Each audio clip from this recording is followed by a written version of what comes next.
All right, this glitter is about ready to pour. As you can see, it is like a honey consistency. Now, it was mixed for 5 minutes. It was in the degasser for 10 minutes. So that means it's been sitting about 45 minutes total. Let's take a temperature reading here. It says it's 98.1. Let's try again.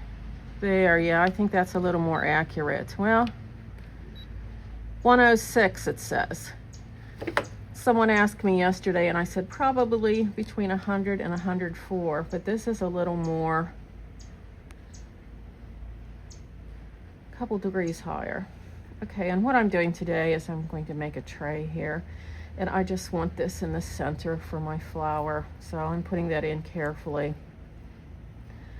But if you wait and let your resin thicken, it should be fine in your mold. I do not advise using glue at all because it chemically changes the resin.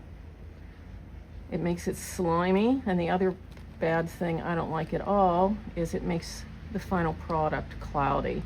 I think the beauty of resin is the transparency. I'm just going to spread this a little, try to get this out here evenly to the edges without going over, and then I'll let this sit for a while and pour the remainder of my mold. Okay, I'm probably just going to leave it just about there and keep an eye on it because it does want to move around a little bit.